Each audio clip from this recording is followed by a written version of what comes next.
It is my pleasure to chair this session and to introduce our distinguished speaker, Professor Hamid Oughaddou. He is a full professor at CY Cergy Paris University and currently leads the new 2D materials group at the Institut des Sciences Moléculaires d'Orsay, ISMO, affiliated with Paris-Saclay University. His research focuses on semiconductor nanostructures on metallic surfaces, and he is particularly renowned for his pioneering work on silicon. He was the first to demonstrate the growth of silicon on metallic substrates, a breakthrough in the field of two-dimensional materials. He is also currently working on the synthesis of phosphorin using molecular beam epitaxy known as NBE. Today, he will be presenting on analytical tools for characterization of nanomaterials. Please join me in welcoming Professor Hamid Oughaddou.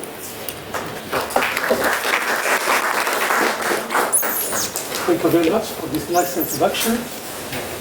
So, first of all, I would like to thank the organizing committee for this invitation. Especially, I would like to thank Sofia for this nice organization. So today I'm going to present a lecture mainly for students or for young researchers, and I will talk about tools for characterization of nanomaterials. So I will focus my lecture on SPS.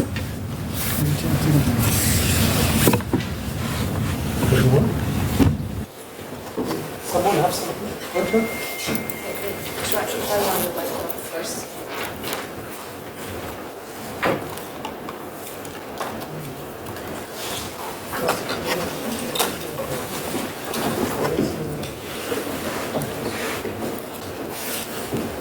You can use my phone.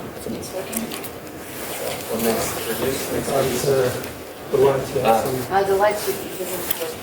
You must use the pointer.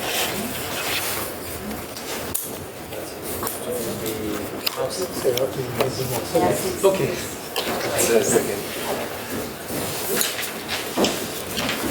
So I will focus my lecture on two techniques. The first one is X-ray photospectroscopy, which is spectroscopy technique, and the second one on the scanning film microscopy, which is microscopic technique. So, as you see this morning, if we make devices, we will have interfaces. So we need to control the interfaces, we need to control the morphology and the chemical, we need to have access to the chemical nature of the elements. For example, I just try with, for example, if we take the simple transistor, as you know all, you have different junctions, N-type and P-type. So here, in these interfaces, we need to have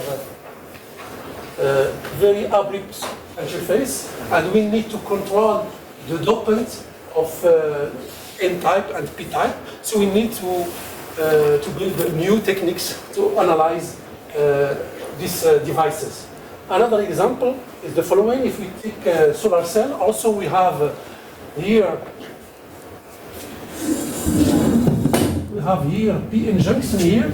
So when we create a pair of electron holes, we need to separate them. And if the interface is not of good quality, we will lose the efficiency of the solar cell. Another example is this one, is a magnetic memory. This is the building block of this device. It is made by two ferromagnetic electrodes separated by an insulator. So we need to control this interface between the magnetic electrode and the insulator, and we need to control if there is some interdiffusion between the metal and the insulator. Because if there is diffusion, the efficiency of the device will be bad, so we need to characterize it. So how it works? All the techniques is based on the same scenario. We excite the material with the photons or electrons or ions, and we will have the same particles scattered from the materials, and we have photons and ions and electrons. And depending on what we choose as emission and scattered particle, we will define special techniques. For example, if we excite by photons and we detect electron, we will have photoemission spectroscopy like UPS. I will explain you later what it means. Ultraviolet photoemission spectroscopy, if we are dealing with the electron near the valence band, or XPS, X-ray photoemission spectroscopy, if we are dealing with deeper electron, which means electron with high bonding energy. This is physicists, they use this word, XPS. The same here, we have SCAP, chemists, they use this word, which means electron scattering for chemical analysis. This is the same word, just the community is different. If we excite by ions and we detect ions, we will have this other technique, secondary ion mass spectroscopy. If we excite again with ions and we detect the photons, we will have sputter-induced photon spectroscopy, etc. If we excite by electrons and we detect electrons, so we have scanning electron microscopy, what we call SEM, or Auger electron spectroscopy. So the list of this technique is far to be exhaustive. So I will just, in my lecture, to focus on the XPS and on the scanning microscopy. So just get in mind that every time we excite a material, if we excite it with photon or ions of electron, you will have the same particles. So it depends what we want to study. If you want to study XPS, so you will detect electrons. If you want to study, for example, SIMS, you will detect ions, etc. Okay? So what is the principle of XPS? XPS is we excite by photons and we measure only electrons.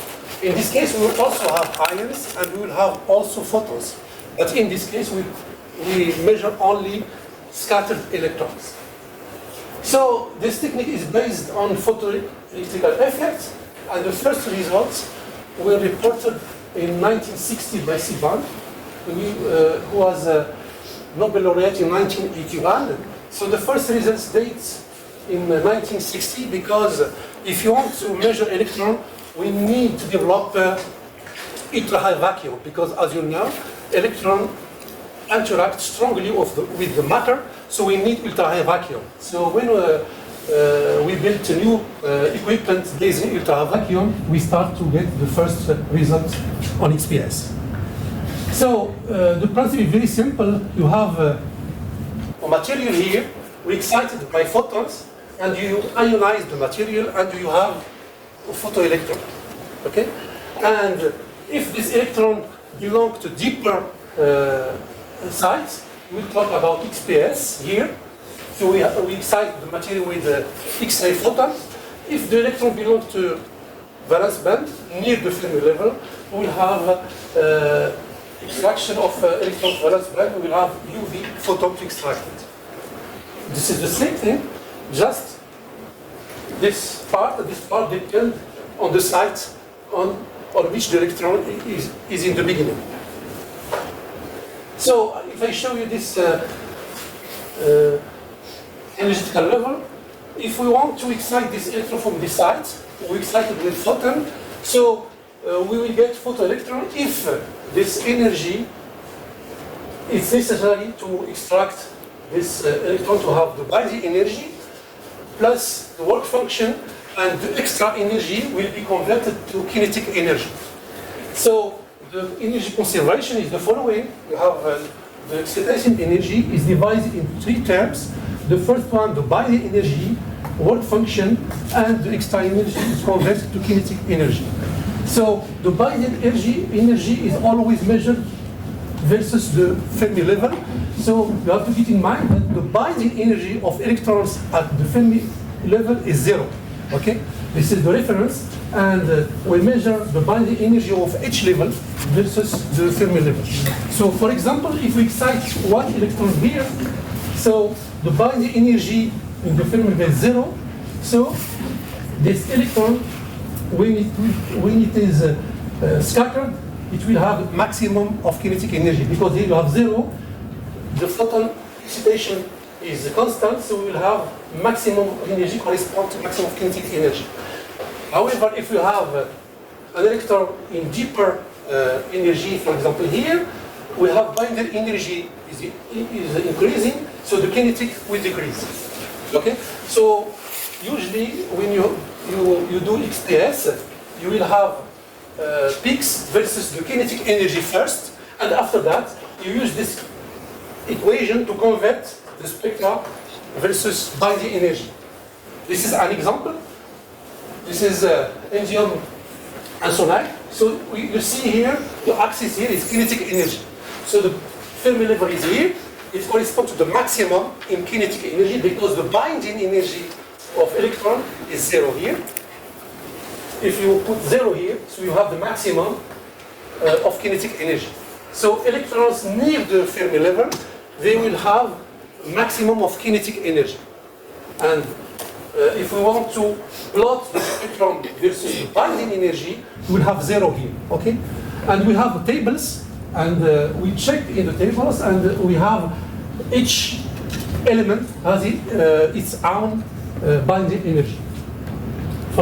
So just I will show you just how we can identify an electron state. So each electron state is described by 3 quantum numbers, n, which is the quantum number, principal quantum number, and we have azimuthal quantum number, which is between 0 and n-1, and we have total kinetic moment, g, which is between L minus s, s is a spin, and L plus s. So, in spectroscopy, we use this notation, n is a number, L is letter, and G is an index. For example, if you use this state, you have 2p 3 over 2, 2 correspond to n. When n is equal to 2, L will have 2 values, 0 or 1.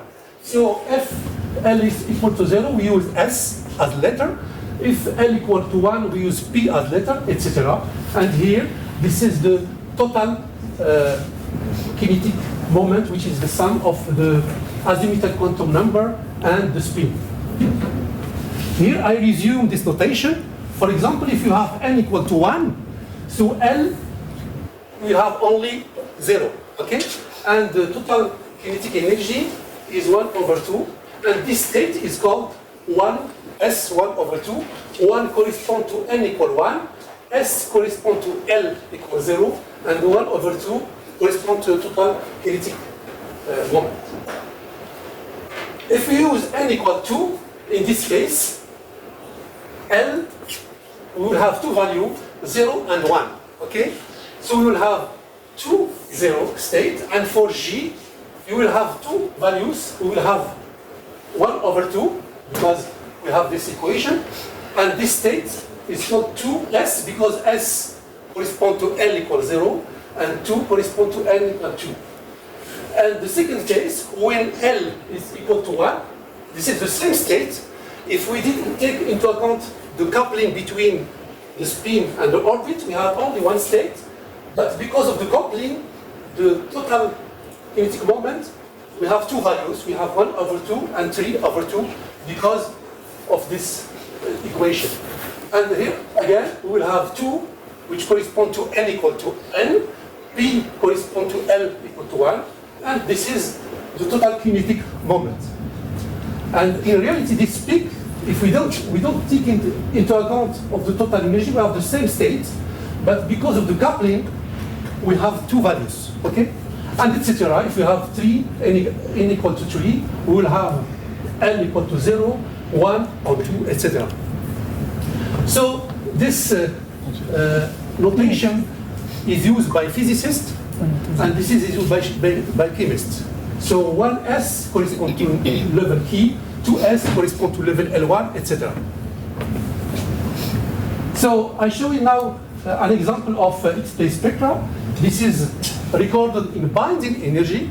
You have really to get it in mind, because in the beginning we got space with kinetic energy, but we have to make the calculation to reverse to get it in binding energy. So here the Fermi level is 0, and we have all peaks here. We have tables, and all elements, all pure elements, they have their own peaks. This is, for example, oxygen 1s, electron 3D. This is XPS state. But we have also another kind of electron which are called OG peaks. The scenario of emission is not different. I will not talk about the OG today. I will talk only on XPS. Okay? So we can identify all the elements using the tables of pure elements. So for example, this is a table. We have all elements, and you see here the notation of physicists and this one of chemists. For example, if you see the silicon here, if you have silicon, you should see all these peaks, okay? So we have 3s, 2p, etc. Sometimes, you have to be very careful when you do XPS. You have to take large scale. Because for example, if we take only small peak in energy, you will see some element, they have the same peak. But this one is 74, corresponds to, for chromium, is the state 3s, but here corresponds to copper, is 3p. If we measure only this peak, so we cannot say exactly if we are dealing with copper or with chromium, so we have to take large scale to see other peaks. If we excite with energy, for example, higher than 584 eV, you should see this peak, and you can see clearly that you are dealing with chromium. Otherwise, if you see these peaks, 137 and 1000, you can see that you have copper. So usually, we have to record a large spectrum with energy, and don't focus only on small energy. So the position of its peak is characteristic of the element. This is pure element. For example, carbon 1s, you should see peak at this position 285. For oxygen, 540. This is pure element.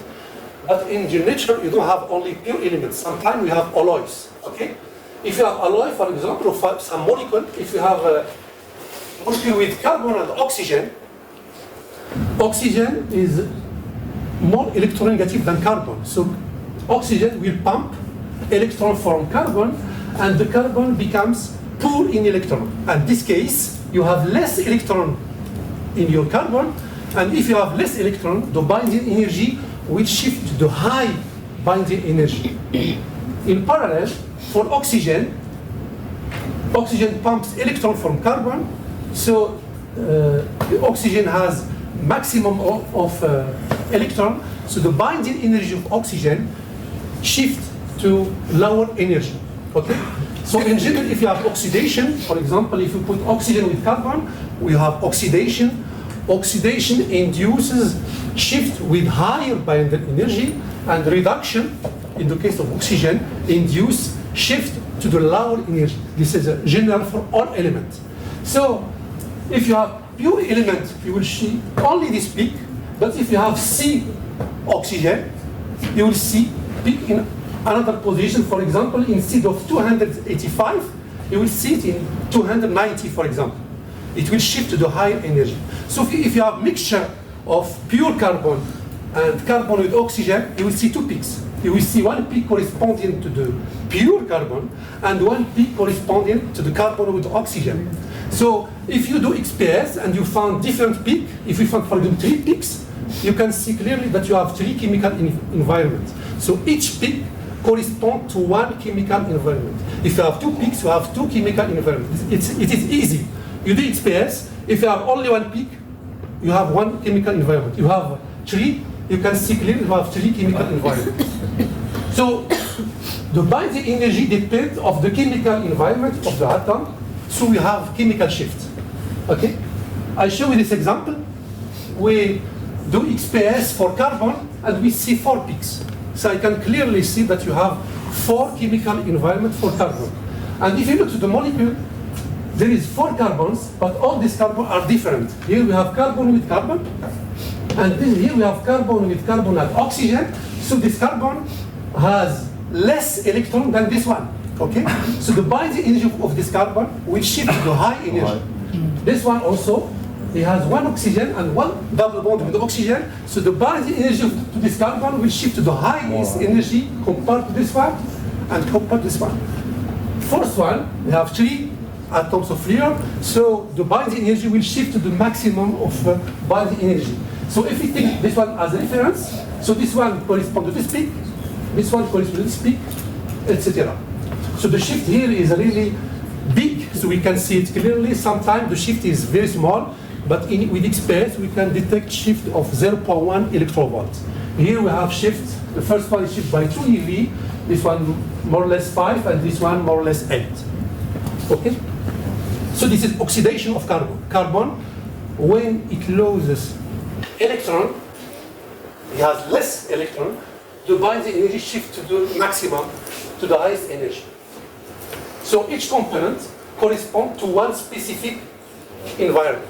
So we are dealing with carbon, but we see 4 peaks. If sometimes you have some alloy based on carbon, if we see different peak, you can see clearly that you have different chemical environments.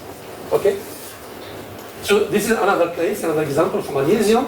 This is pure magnesium. The binding energy is around 1,303, but with one oxygen, magnesium has less electrons, so it shifts to the highest energy. With 2 fluorine atoms, it shifts again to around 1,306. This is really the basis of XPS. Now I will show you another case, carbon with carbon and carbon with oxygen. As I told you before, sometimes the shift is not big, so we see only some shoulder here, for example. This is the data, the blue curve, and you can see clearly we have one peak here, we have one small peak here, and we have one peak here.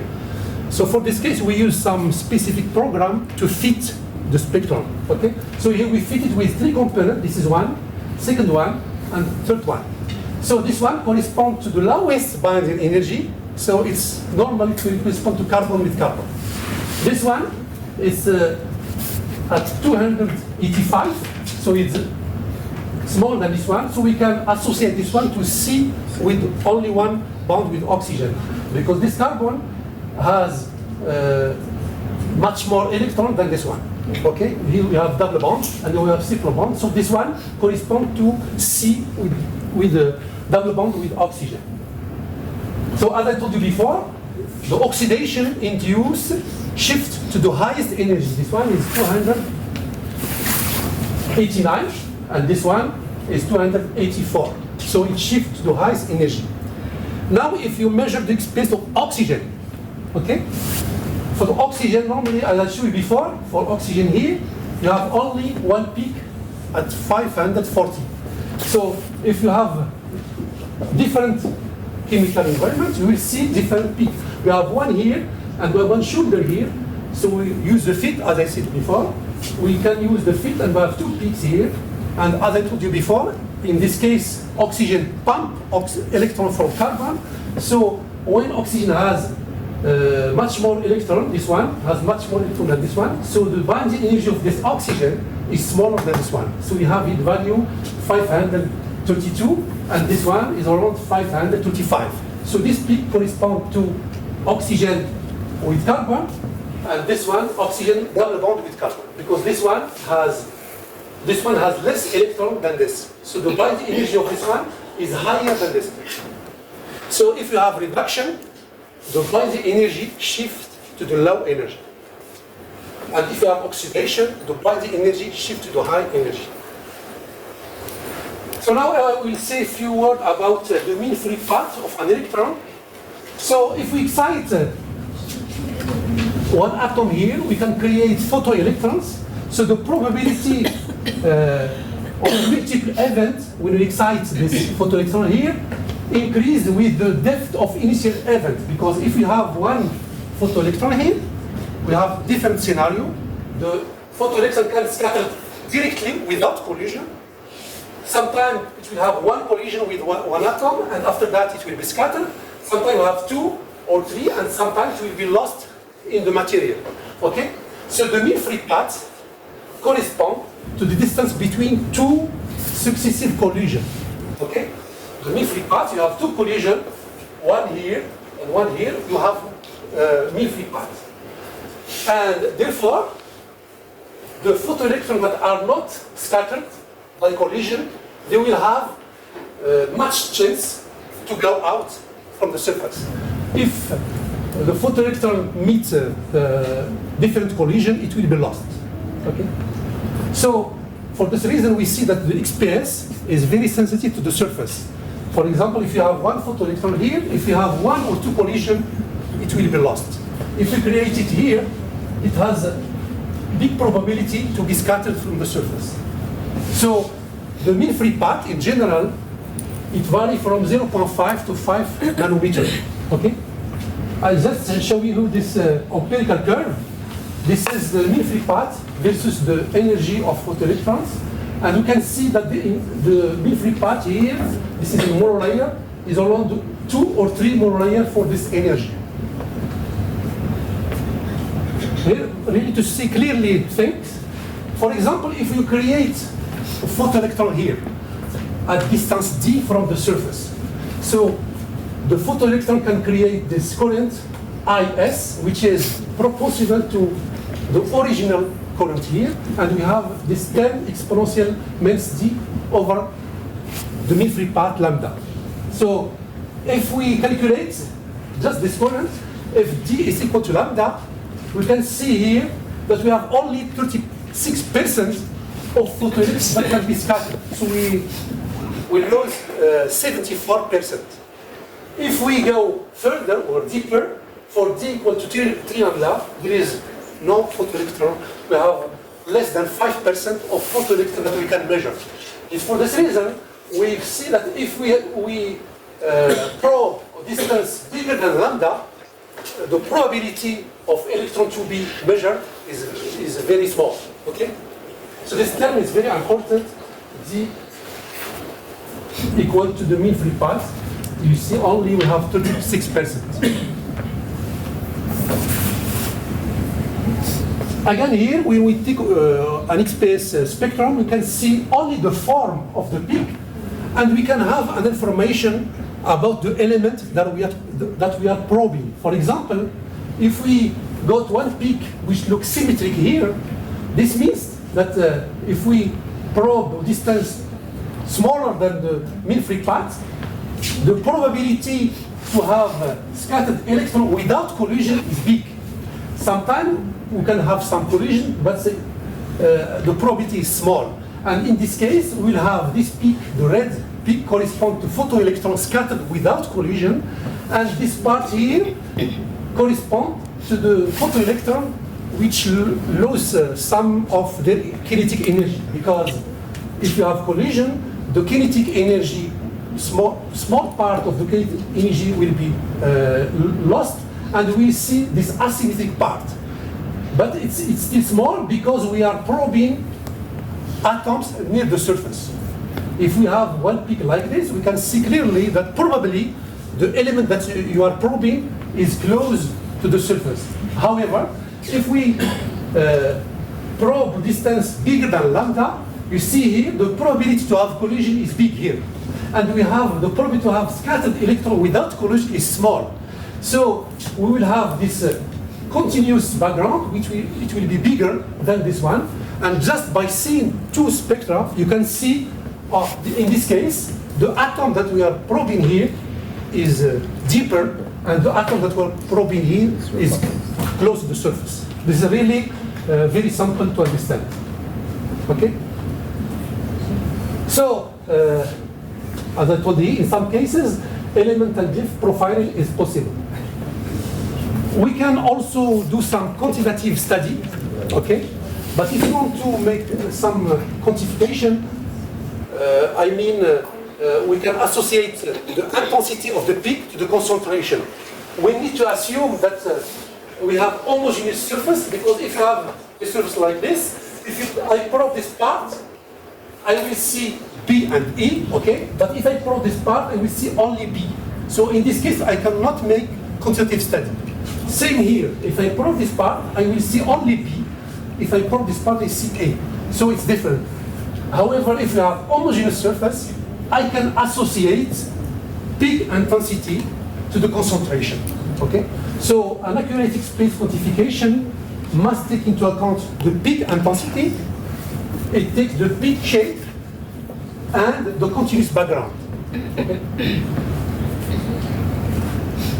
Another technique that we can use if you want to probe the element near the surface is to change the angle of electron detector. Here you have electron detector, you have your material. For example, if I excite an element here, this electron can be probed because distance is lambda. However, if I turn the electron detector to here, you see the distance become bigger than lambda. So I will probe only photoelectron coming from this part. If I put the electron detector in grazing incident here, so this one is far from the detector. So I will probe only electron coming from this part. So if I work in grazing incident, I can probe element near the surface. So if you have A-B stacking, if you are in grazing incident, you will see only B. So we can discriminate which element is close to the surface and which element is under the surface. Okay? So angle resolved analysis allows the variation of analysis depth. Okay?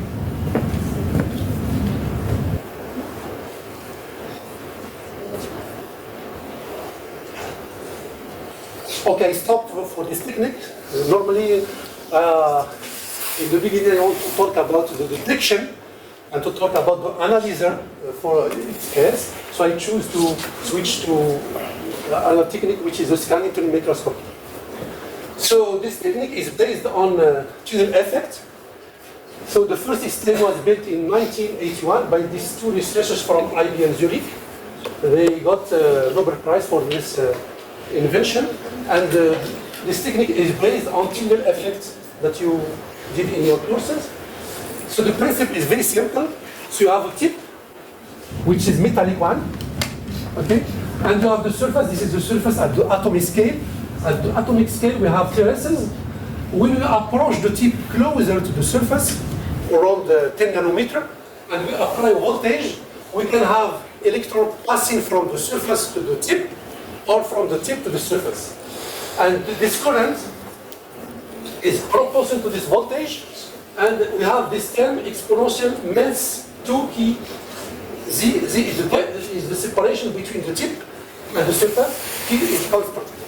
So if the tip is close to the surface, this current will increase because we have exponential means key Z.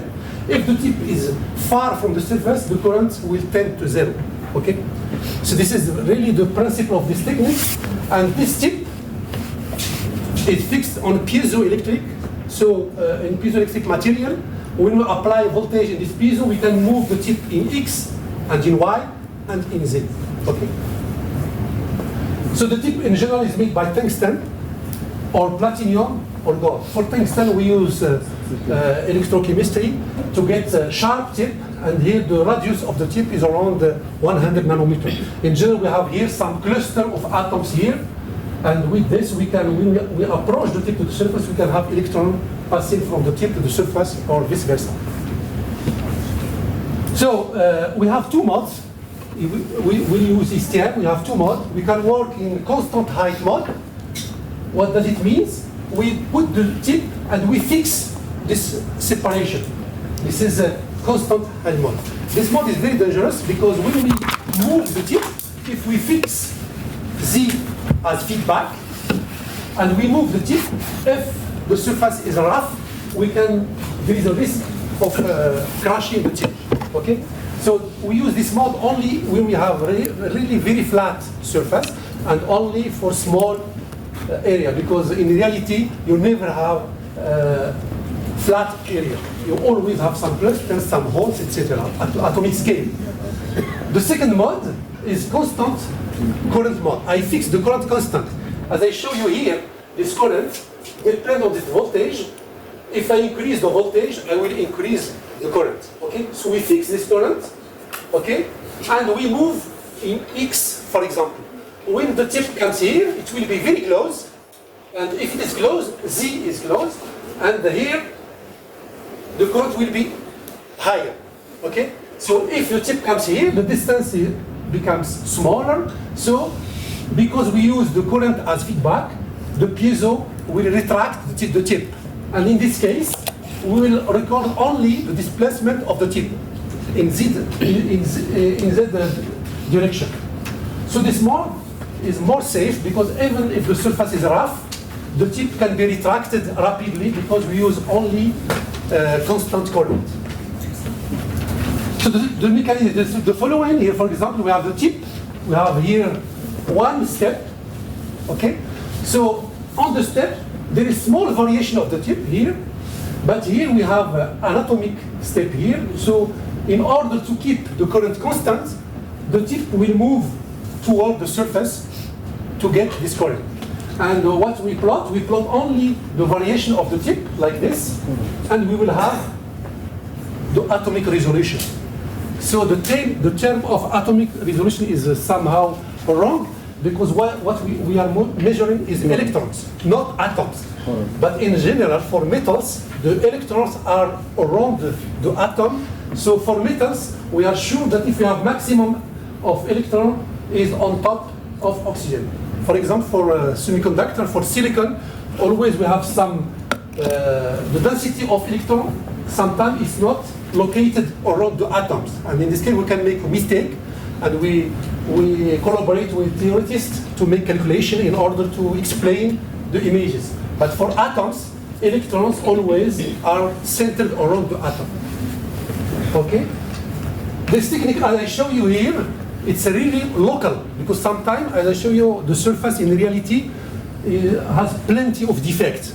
But in general, when you see images in the article, researchers choose nice images and they publish it. But if you look to the surface, all the surface, they present a lot of defects, a lot of holes, and we choose always the nice one. Okay? The lateral resolution is very important because we are sensitive to 0.1 angstrom. Okay? 0.01 angstrom, and the vertical resolution is 1 picometer, because here we have the current is exponential minus 2 kz. If we change z by term of 10, you can multiply the current by big 10. So it's the resolution is very important in vertical direction. In the lateral direction, you have 0.01. Okay. So I will show you some images here just to illustrate these techniques. This is the gold 110. I show you here very nice images.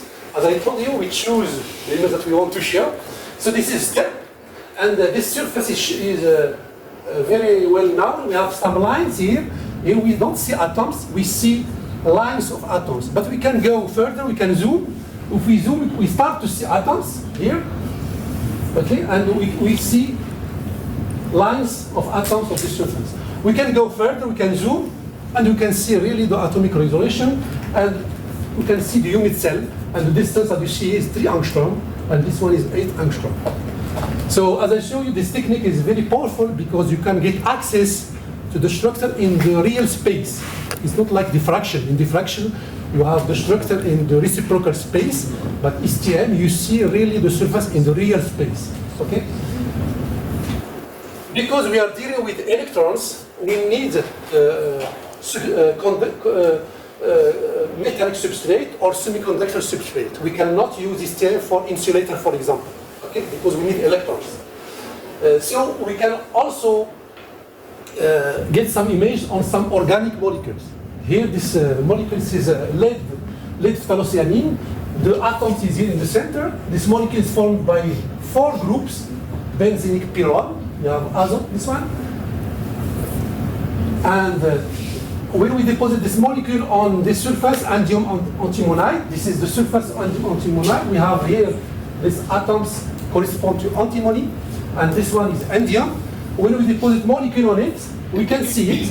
In STM, for organic molecule, it's difficult to see atomic resolution, not like metals. For STM, we see density of states. Here we see 4 spots, which correspond to these 4 groups of benzenic pyrrole. If we measure the distance, we have exactly the same molecule. Here, this image was done at room temperature, and if we see in this andium line, we see some noise. In fact, this noise is due by the diffusion of the molecule, because we have this molecule, they diffuse on the line, and with the STM, we are scanning, so the speed of the molecule on the line is higher than the speed of the tip. So we see some noise, and sometimes the molecule is fixed on endium. Maybe there is some defect here, and it's fixed, and we can see the molecule. Sometimes we see only some part of the molecule, okay? Because the diffusion inertia of molecule online is very rapid compared to the scanning of the tip, okay? But if the diffusion is very small, for example, then the scanning of the speed, we can see this scenario. And we can see it here. This example is germanium on silver 100. When you grow germanium by epitaxy, germanium form tetramers, okay? And when we have an ordered structure, the system is stable and the cluster doesn't move. However, near defect, we can see diffusion of the molecule. So with this term, we can sometimes follow in the real space the diffusion of atoms, but we need to see if it is possible only if the diffusion time is higher than the scanning of the tip. Because when you scan the tip, in general we use 50 nanometers per second when we move the tip. So if the movement of the cluster are very rapid compared to the movement of the tip, we cannot see this diffusion like in this case. But when the diffusion is very slow, we can see. With STM also, because we are dealing with electron, we can do like XPS. We can do scanning through spectroscopy. We can do some spectroscopy, but local spectroscopy, because the tip, we can fix it on one atom, and we can get the local density electronic, like in XPS. XPS, we can have this case, but in XPS, it's an average technique. We can measure 2 millimeters in average. But for STM, we can really do STS in one atom, okay? So what we can do, we put the tip on one atom and we fix this distance. In this case, when we do STS, the tip is fixed. And we have this current, and what we did, we vary the voltage and we measure the current, because the current depends on V. So we change V, we change the current. And we get this, the current depends of density of state of the surface, density of state of the tip, this one, and we have a coefficient of transmission of electron from the tip to the surface or from the surface to the tip. But we can see that this current depends of density of state of surface, density of state of the tip is constant, and this term is the transmission energy. So if we derive the current versus the voltage, we have our density of state. So what we can do, we can record the variation of the current versus the voltage, we derive it, and we have access to the local density of state. I stress on this point, it's very important, it's local density of state. Okay. What we can do, this is another example, this is silicon carbide. The silicon carbide is made by layers of silicon, carbon, silicon, carbon. And on the surface, we have silicon here, and we have some defect here. This is the missing atom of silicon. Here, we have carbon. We don't have silicon. White spots correspond to silicon. So we can go by STM, and we can measure the local density of state in one atom. And we have these two curves. This is the first curve on a regular site, on white spot, and this one in dark spot. So we see some difference in the local state. If we derive this one, we get this. This is dI/dV. So we have this part is empty state and filled state. So we can have really the difference between these two sites. And if, for example, if you have semiconductor, we can see even the band gap. Okay? I will show some example that I will present in Marrakesh. This is blue phosphorine, ground on gold 111. This is an STM. I show you, we publish always nice images. We have some defects in this image. But when we deposit phosphorine on gold 111, we have this triangle structure made by atoms. You can see it here. You have the unit cell is presented here. And the unit cell is 5 by 5, which means that we have 5 times the unit cell of gold. So we can have access to the atomic structure of phosphorine. This is the model. We publish this result phosphorine is made here by triangle, which are a little bit stretched, and here we have gold. And this is the first layer of phosphorine, and this white atom corresponds to the growing of the second layer of phosphorine. If we see here in 3D, this is gold, the first layer of phosphorine, and the second layer which start to grow. So if we do XPS here, if you understand well, here we have phosphorus atoms with gold. This is the first chemical environment. Here we have phosphorus with phosphorus. So if we do XPS, we'll see two chemical environments.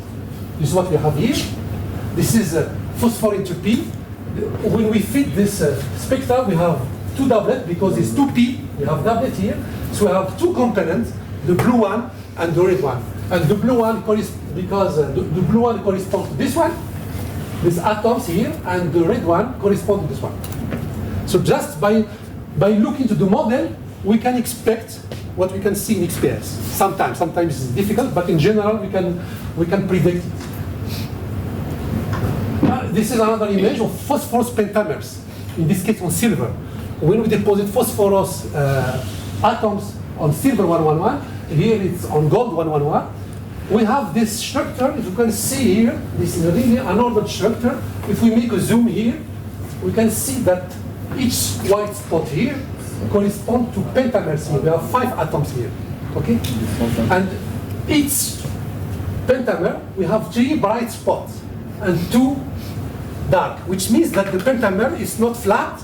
We have 3 higher and 2 down. Again here, 2 down is one chemical environment, and the 3 up is another chemical environment. If we do XPS, we should expect at least 2 components, okay? So here we have pentamers. We see that each pentamer is turned compared to other one, but we see always 3 brighter to dark, 3 brighter to dark, etc. So if we do XPS, this is for silver. We record XPS for silver before phosphorus grows and after phosphorus grows. If we can compare both, there is no difference. There is no shift, which means that the binding energy doesn't shift. If we have shift, this means that we have strong interaction. Here there is no shift, which means that when we deposit phosphorus on silver, then there is no electron transfer from phosphorus to silver. And we conclude that we have weak interaction between phosphorus and silver. Why weak? Why it weak? Because there is no transfer. The system is like this. There is no transfer. If we have some shift, for example, if you have another, this is for the clean, this is for the after deposition. If we have an interaction, we'll see another peak appearing here. Okay? Here we see the same doublet. This is a 3D. We have one doublet here, and the same that we have, and if you measure the value here, it's the same. So there is no electron transfer. No interaction. So weak interaction. If we look to the phosphorus, we see 2 components. Okay? And if I show you the resting images, we have pentamers here, and we have 3 atoms higher and 2 downs, and this is well explained by the XPS. We have 2 components, so 2 chemical environment. We can also do STS to get the local electronic structure on the pentamer. This is STS on silver.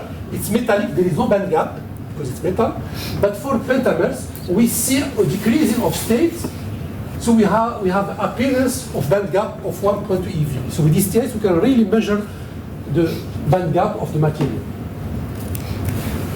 I will finish with this part. This is we can also grow by epitaxy black phosphorine. As you know, black phosphorine we can only exfoliate it. So this is the first time that we show that we can grow it by epitaxy.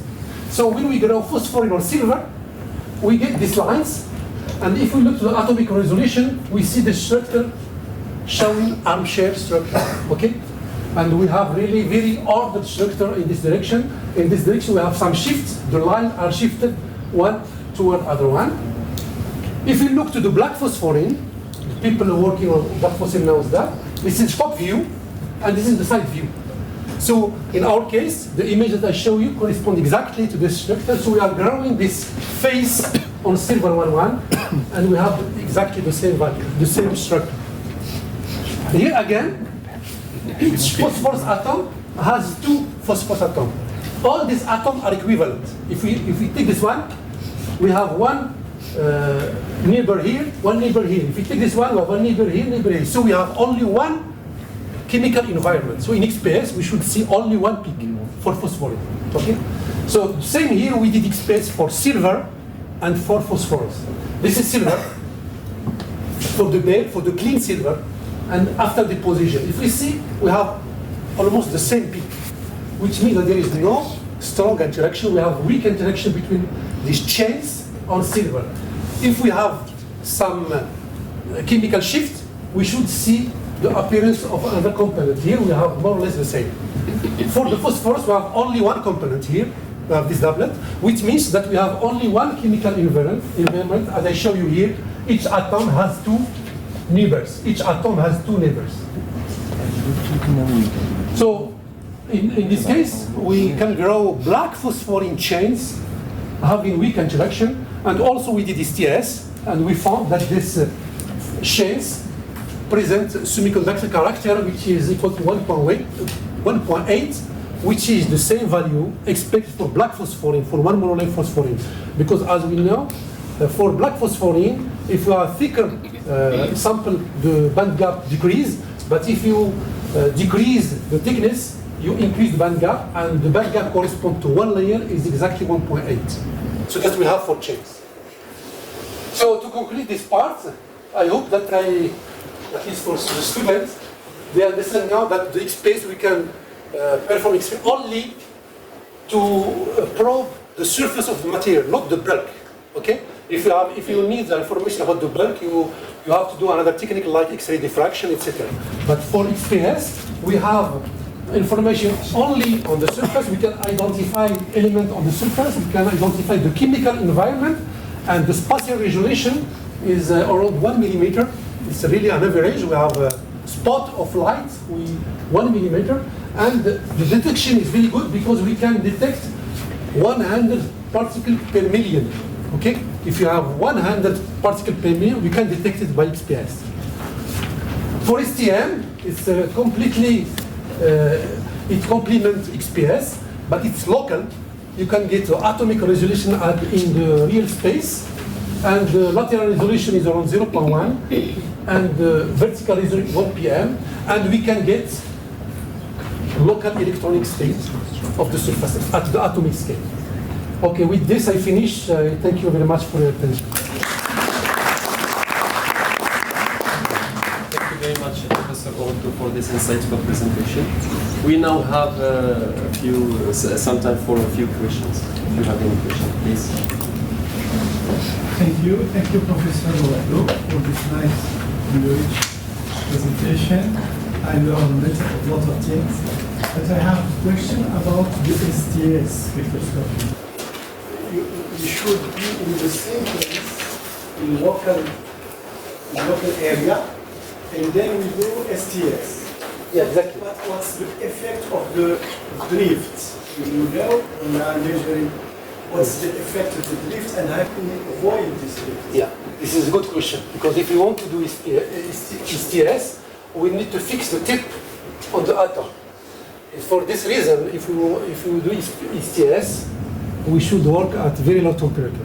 So this is test I show you, they are recorded at 78 Kelvin, so it's nitrogen. If you work at room temperature, there is a drift, and sometimes you can see the band gap if the band gap is big. If you have small band gap around 0.1 at room temperature, it's difficult to see. But if the band gap is large, you can see it at room temperature. Otherwise, you need to work at low temperature. So all these STS I show you here, they are recorded at very low temperature. And the vibration of the... Yeah, the system, I agree with you, vibration even for the imaging will have problem. So in our case, in our building, we are working in the first floor, and we have platform dedicated for the microscope. Otherwise, even if you pass near the room, you can see some vibration. So you need to have a dedicated platform for this kind of microscope. Any other question, please? Thank you, Professor, for your nice presentation. My question is using XPS, how can we detect oxygen vacancies in our materials? Vacancies. Yes. Yeah, as you know, the XPS is an average. You cannot detect vacancies. If you use XPS, you have an average signal. You have even if you have vacancies, you have a peak of oxygen, but you cannot really distinguish if it is vacancy. However, if you have some ordered vacancies, so you can have some different chemical environment. Okay. And if you have, for example, two chemical environments, vacancies or not vacancies, you should see two peaks. But if the shift is very small, it will be difficult. If you have shift around 0.1 or 0.2, you can see it. Okay? Because if you have vacancy, this means that you have different chemical environment.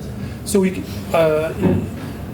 practice, you can detect it, but you will detect it if the shift is big. If it's small, it will be difficult to see it.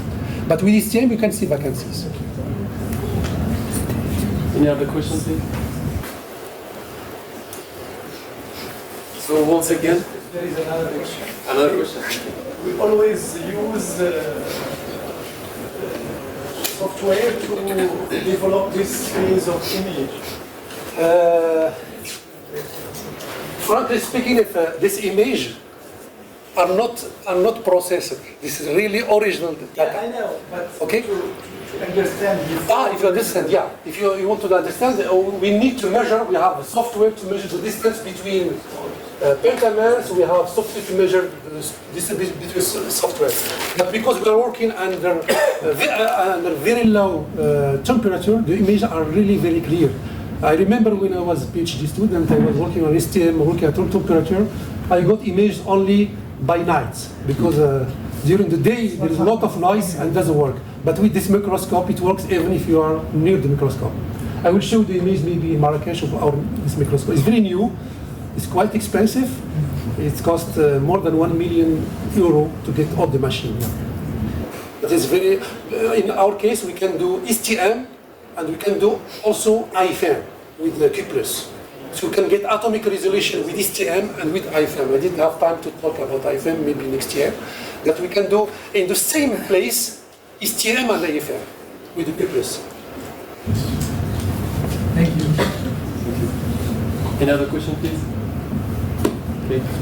Once again, thank you Thank you very much. very much for that.